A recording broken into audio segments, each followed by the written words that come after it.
ትርሲት ከእናቷ ከእህቷና ከእንጀራ አባቷ ጋር የምትኖር ምስኪን በጣም የተገፋች እንዲሁም ደግሞ እየተንቆሻሸች መሄጃዋ የጠፋት እጅጉኑ ሲበዛ የተገፋች ልጅ ናት።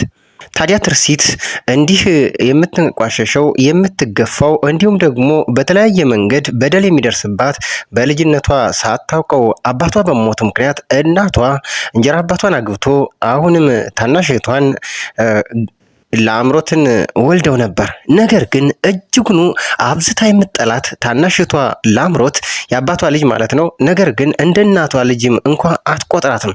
ስትወጣ ስትገባ እጅግ እንደ ቆሻሻ በጣሙኑ ጠልታትና በጣሙኑ አንቋሻት፣ ገፍታት፣ ጠፍጥፋት እንዲሁም ደግሞ ደብድባት ነው የምትወጣው። በተለይ ደግሞ እሷን እንደ ሰው አይደለም ከአውሬም ልክ የምትቆጥራት ያክል ነው የሚሰማት። በዚህ የተነሳ እናቷ እጅጉኑ ታዝናለች፣ እጅጉኑ ትከፋለች። የት ላርጋት ልጄን እንደው ወዲህ ልጣላት? የሰው ልጅ አደለች እህትሽ እኮ ናት፣ ኧረ ተይ ልጄ በማለት ለአምሮትን ትማጸናትም ጀመር። ከዚህ የተነሳ ለልጁ እጅጉን አብዝቶ የሚጨነቀውና ለሷን ብሎ የሚኖረው አባት ግርማ ለአምሮትን እጅግ እንደ እንቁላል ይንከባከባት ነበር። ሰላም ጤና ይስጥልን ውድ የተከበራችሁ የቻናላችን ተከታታዮች፣ በዛሬው ቪዲዮአችን ትርሲት ክፍል 1 አበይት ትዕይንቶችን የምናሳያችሁ የምንቃኝናላችሁ ይሆናል። ታዲያ ከእናንተ ከውድ ተመልካቾቻችን የሚጠበቀው ይህንን ቻናል ሰብስክራይብ እንዲሁም ደግሞ ቪዲዮ ላይክ በማድረግ እስከ ቪዲዮ ፍጻሜ ድረስ አብራችሁን ቆዩ። ትርሲት አሁን ላይ መሄጃው ያጣች እንዲሁም ደግሞ በእህቷ ማለትም በእናቷ ልጅ እጅጉኑ የምትሳደድ የምትንቋሸሽ የምትሰደብ ልጅ ሆናለች። ከዛ ማለፍ ሲል ደግሞ ለልጁ የሚጨነቀው አቶ ግርማ የልጁን ምክርና የልጁን ሀሳብ እየሰማ ከዚች ነፈስ ጋር ምን ያጨቃጭቀሽን ተያት እባክሽ እያለ እሱም ጭምር ያንቋሸሻትና ከእናቷም ጋር እጅጉኑ ከፍተኛ ጭቅጭቅ ይገጥማሉ። በተለይ ደግሞ አቶ ግርማ እናቷን እቺን ልጅሽን ወደ ውጭ አርጊያትና ብትረዳ ይሻላል፣ እዚህ እኛ ጋር ሰላም እየሰጠችን አይደለም ይላል። በዚህ የተማረረችው እናትም ልጅ እኮ ናት፣ ወዴት ጥላታለሁ? ከውጭ እንዴት አደርጋታለሁ? እናቷ እኮ ነኝ ስትልም ለአቶ ግርማ ስትመልስለት፣ አቶ ግርማም እንዴ ለአምሮት እኮ ልጄ ናት፣ ለሷ ብዬ እኮ ነው የምኖረው። ስለዚህ እኔም የልጅ ጉዳይ ያሳስበኛል። ስለዚህ ከፈለግሽ ከውጭ ሆና እንርዳት ይላታል።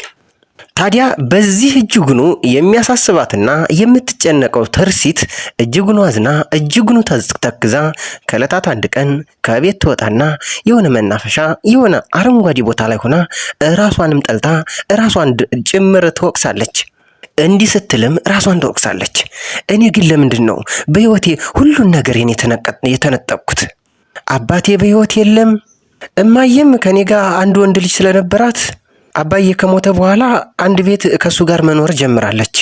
የኔ ሰላም ከዛን ጊዜ ጀምሮ የተበጠበጠ የተበረቋቆሰ ነው። ማንም ለኔ ግድ አይሰጠውም። እኔ በዚህ ጊዜ እጅጉኑ እየከፋኝ ነው። በጣም ሲከፋኝ ደግሞ የምመጣው እዚህ ቦታ ነው። በጣም ሲበዛም የእናት ፍቅርም የአባት ፍቅርም ያጣው ብቸኛ ሰው ሁኛለሁ። እንደዚህ እያለች ራሷን እየወቀሰችና ራሷንም እያጥላላች ከዛ ላፍ ሲል ደግሞ በሐዘንና በእንጉርጉሮ በሙዚቃ ራሷንም ልክ ስሜቷን የውስጥ እንፋሎቷን ለማውጣት ትሞክራለች። እጅጉኑ በጣም የከፋት ትርሲት ከውስጧ ያለውን ሐዘን በእንጉርጉሮ በዜማም እያንጎራጎረች እዛ መናፈሻ ቦታ ላይ ቁጭ ብላለች። እንባዎቿ በአይኖቿ እያቀረሩና በጉንጮቿ እየወረዱ እጅጉኑ ልቧ ተሰብሮ አንገቷን ማቀርቅራ ቁጭ ብላለች። በሌላ መልኩ እናትየው ለአምሮትን ኧረ ተይ ልጄ፣ ኧረ ተይ እባክሽ እህትሽ እኮ ናት፣ እንዴት እንደዚህ ታጥላሊያታለሽ? እንደዚህ እንደ ቆሻሻ ትቆጥሪያታለሽ? ኧረ ተይ ይኸው እንደምታየው እንደ ባሪያ አንቺ ያልሻትን ሁሉ እየተገዛችልሽ ነው ብላ ስትጠይቃት፣ ለአምሮት ግን እጅጉኑ ተበሳጭታ እጅጉኑ ተናዳ ልክ እናቷን እንኳ እንደ እናት አትቆጥራትም። ለአምሮትን በማስቀጠል ለእናቷ ቆጣ ብላ በጣሙኑ ተበሳጭታ ቆይ እኔስ እህቴ እንደሆነች ማሰብ ባቆምስ? ሲጀመር እንደሷ ቀኔን የሚያበላሽብኝ ሰው የለም። በማስከተልም እናትየው እጅጉኑ አዝነው እጅጉኑ ተከፍታ በተከፋ ድምፅ ቆይ ምን ይሆን ነው የምትዩ? ለአምሮትም እጅጉኑ በጣም ቆጣ ብላ እዚህ ቤት በሰላም መኖር የምትፈልግ ከሆነ እኔ የምላትን ሁሉ መታዘዝ መቻል አለባት። እናትየውም በተከፋና ባዘነ ስሜት እንግዲህ የምትያቱን ሁሉ እንደ ገረድ እየታዘዘች ነው። ከዚህ በላይ ምን ትሆንልኝ ነው የምትየው? ቆይ የገዛትን እንደዚህ እንደ ጠላት ማየት ምን የሚሉት ነው ስትልም ሐዘኗን በውስጧ ደብቃ እጅጉኑ በጣም ተከፍታ ትመልስላታለች። ላምሮትም እጅጉኑ ተቆጣ እህት ስትል ቀጠለች። ማም አንቺ ራሱ እህት ስትይኝ ባንቺ እጅጉኑ እየተበሳጨው ነው። እናትየውም እጅጉን አዝና በጣም ነው በደከመ አንደበት እንግዲህ አትፍቂው፣ እህትነቷ ከላይ የተጻፈ ነው። ታዲያ ያዳቆነ ሰይጣን እንዲሉ ከእናቴ እንጂ ከአባቴ አልተወለደች ስትልም ላምሮት አሁንም በጭካኔ ትመልሳለች። በማስቀጠልም እናትየው ምን ከኔ ከእናትሽ በመወለዷ ነው እህትሽ ያልሆነችው? ወይ ፈጣሪ እድሌ ነው ስትል እናትየው በጣም ሆኖ በተከፋ ድምፅ ትናገራለች። በጣም ቆጣሉና ምንም ብትሆን ልጄ ናት። አንቺ እህትነቷን ካድሽና እኔ ደግሞ እናትነቷን አልክድም። እስኪ አስቢው፣ እዚህ ቤት ከመጣች ጀምሮ የእሷ የሆነውን ነገር ሁሉ ወስደሽባታል። እሷ ግን ምንም አላለችም ዝም ከማለት በስተቀር።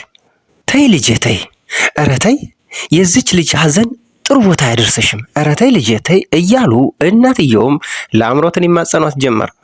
ጉዳዩ ምንም ግድ የማይሰጣት ላምሮት ግን ለማንኛውም ስመጣ መኝታ ክፍሌን አጽድታ ትጠብቀኝ፣ ከዛ ደግሞ አንድ ዕቃ በእጇ እንድትነካ አልፈልግም። አንድ ዕቃ ከዛው ከተቀመጠበት ቢጠፋ ጸጉሯን ጭምድድዬ ነው ምገላት በማለት ቀጭን ትዕዛዝ አስተላልፋ ከቤት ትወጣለች። ይህንን ተናግራ ከቤት ስትወጣ ልክ ከበሩ ላይ ስትደርስ ትርሲትን ታገኛታለች። ላምሮት እጅጉኑ ተበሳጭታ እጅጉንም ተናዳ እሷን ስታያት ደሟ የሚፈላው ይኸው እንግዲህ ግቢና ስራሽን ስሪ፣ ደግሞ እንደዚህ ተዝረክርከሽ ምኝታ ቤት እንዳትገቢ ብላ 100 ብር ወርውራላት። እንደዚህ ሳሙና ከሌለሽ በዚህ ታጠቢ ብላም ጥላላት ሄደች። ልክ እንደወጣች የተገናኘችው ላምሮት ከጓደኛዋ ጋር ነበረ። ያ ማለት ከቦይፍሬንዷ ማለት ነው። እንዴት ነው ልክ አይደለም ፊትሽ ብሎ ሲጠይቃት፣ ከማን ጋር ደግሞ ዛሬም ከሷ ጋር ነው ብሎ ሲጠይቃት፣ ሌላ ከታዲያ ከማን ጋር ጣላለሁ፣ በቃ ህይወቴን የተመሰቃቀለ እጅጉኑ የተበሰቋቆለ አደረገችው ስትል ትመልስለታለች። እሷም ነች ሁልጊዜ ህይወቴን የምትበጠብጠው ስትል መለሰችለት።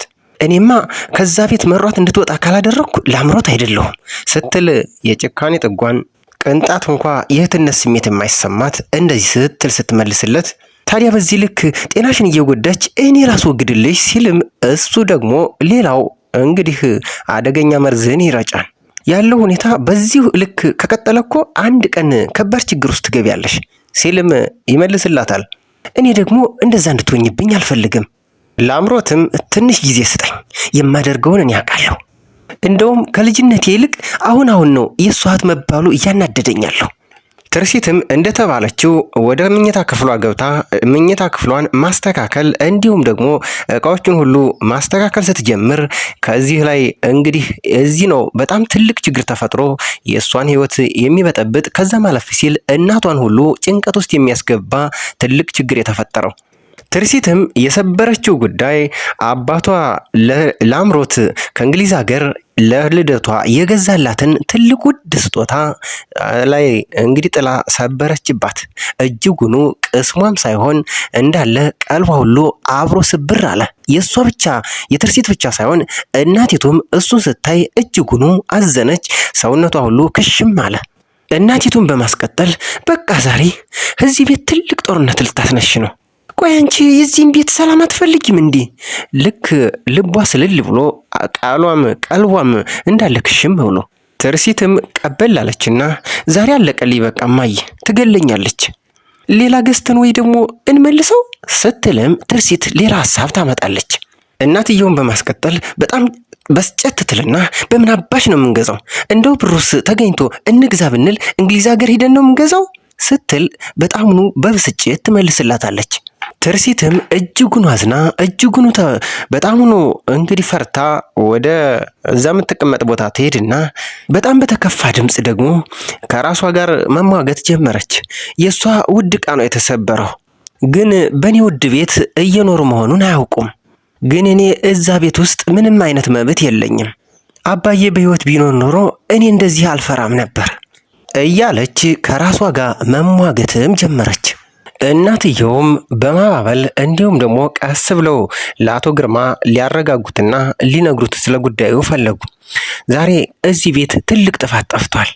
ያ ለላምሮት የገዛህላት ለልደቷ የገዛህላት ትልቁ ዕቃ ስትልም ጀመረች። ታዲያ እሱ ምን ሆነ ሲልም ቆጣ ብሎ ይመልስላታል። ተረጋጋ እንጂ ግርምሽ በማለት ትቀጥላለች። ሳትነግሪኝ ምኑን ልረጋጋ ሲልም መለሰላት። እየፈራች እየተንቀጠቀጠችም ቢሆን ሳታውቅ ድንገት ነክታው ላምሮት ትርሲት ነክታው ተሰበረ ስትለው ተሰበረ?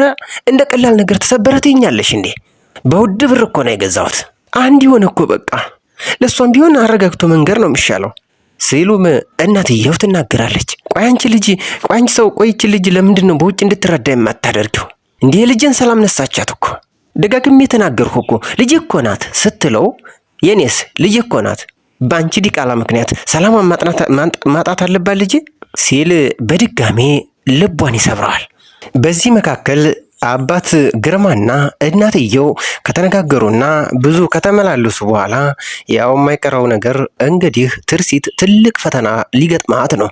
ምክንያቱም ላምሮት ከመጣች እንደ ቋንጣ እንደምታንጠለጥላት እሷም ከወዲሁ አውቃለች።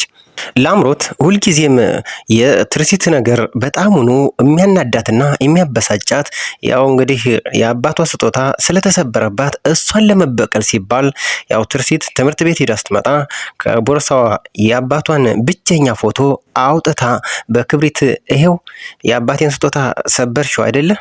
ይሄው አንቺን ለመበቀል ቀላል ነገር ነው። ይሄው ከቦርሳሽ ያወጣሁት ብቸኛው የአባትሽ ማስታወሻ ፎቶ ነው። ይሄን ደግሞ ዓይንሽ እያየ በክብሪት አቃጥለዋለሁ። ትርሲትም በጣሙኑ በተበሳጨ በጣሙኑ በተከፋ ስሜት አንድ የቀረኝ አባቴ ማስታወሻ እኮ ይሄ ነበር። ነገር ግን ትርሲት ልቧ የማይራራ እጅጉን ጨካኝ ሲበዛ እሷን የምጠላት ማለትም ትርሲትን በእጅጉ የምጠላት ናትና እና ይሄንም ልተውልሽ ብላ አፌዘችና ወዲያውኑ ፎቶውን ከፊቷ አቃጠለችው። ትርሲትም በማስቀጠል እኔ እኮ ሆን ብዬ አውቄ አልሰበርኩትም፣ አንቺ ግን ሆን ብለሽ እያቃጠልሽ ነው ያለሽው፣ በፍጹም ሂሳቡ እኩል ሊሆን አይችልም በማለት በተከፋ አንደበቷ ትናገራለች። ነገር ግን ያዳቆነ ሰይጣን እንዲሉ እሱን ለኔ ልትነግሪኝ አትችይም፣ እንግዲህ ገና ደም ባስነባሻለሁ ስትል ለአምሮት ትመልስላታለች። ለምን ይሄን እንደማደርግ ታውቂያለሽ? በጣም ስለምጠላሽ፣ በዛ ላይ ደግሞ አባትሽን ገፍተሽ የገደልሽ ገፊ ስለሆንሽ። ትርሲት እጅግን በጣሙኑ መገፋቱና ነገሩ ሲበዛባት አባቴን አልገደልኩትም በማስቀጠል ላምሮትም አንቺ ይህንን ቤት ለቀሽ ትሄጃለሽ፣ በፍጹም እኔና አንቺ አንድ ቤት መኖር አንችልም። ትርሲትም እጅጉን ጨከን ብላ እዚህ ቤት እኔ መኖር ያለመኖር መብቴን አንቺ ልትወስኝ አትችይም። አንቺ አባቴ አንድ የቀረችኝ ማስታወሻ አቃጠልሽው፣ እኔ ግን ባንቺ ላይ ምንም አይነት ቅያሜ አይኖረኝም። ላምሮትም እንዲህ ስትል ትመልሳለች። አንቺ እንደዚህ ስትይ ደስ አይለኝም። አንቺ ስትናደጅ፣ ስታለቅሽና ስትከፊ ነው ደስ የሚለኝ። በዚህ ሁናቴ ድራማውም ይቀጥላል። ከሚቀጥለው ክፍል እንግዲህ የምንመለከተው ምናልባት የትርሲትና የላምሮት ቆይታ ጊዜ የሚወሰን ይሆን ወይ ሳይሆን፣ በዚህ ላይ ደግሞ የሁለቱ ልጆች ፍጥጫና ግልምጫ እናትየውን ከቀን ወደ ቀን በጣም እያሳቀቃት እጅጉንም ሕይወቷን እየነሳት ይገኛል። ታዲያ በዚህ ሁኔታ ሁለቱን ልጆቿን ማስማማት ያልቻለችው እናት ከዛ ማለፍ ሲል ደግሞ አባትየው ማለትም የትርሲት እንጀራ አባት እጅጉኑ ለላምሮት እያገዘ እየወገነ እሷንም እየጎዷት ነው። ትርሲት በዚህ ሁኔታ ሌላ ጉዳይ ደግሞ ውስጥ ገብታለች። አንድ ሰው በህይወቷ ለመግባት እጅጉኑ እየተከታተላት፣ ያ ማለት ደግሞ ጓደኛዋ ሊያረጋት ይፈልጋል። ታዲያ ይህንንም ከሰማች ላምሮት እጅጉንም እንደምትናደድና በሷ ነገር ሁሉ የመቅናት እንትን ያላት አባዜ ያለባት ላምሮት ምን እንደሚፈጠር ምን እንደምታስብ የምንመለከተው ጉዳይ ይሆናል። ታዲያ በሚቀጥለው ክፍል ይህን ሁሉ የሚያሳየን ይሆናል። ከናንተ ከውድ ተመልካቾቻችን የሚጠበቀው ይህንን ቻናል ሰብስክራይብ ካላደረጋችሁ ሰብስክራይብ በማድረግ ሀሳብ አስተያየታችሁንም በኮሜንት ቦክስ በመግለጽ አብራችሁን እንድትጠባበቁ እንዲሁም ደግሞ የሚቀጥለው ክፍል ይለቀቅ እያላችሁ ኮሜንት በማድረግ እንግዲህ እንድትጠባበቁ ስንል የዛሬን በዚህ አበቃን። በያላችሁበት ሰናይ ቆይታ ይሁንላችሁ።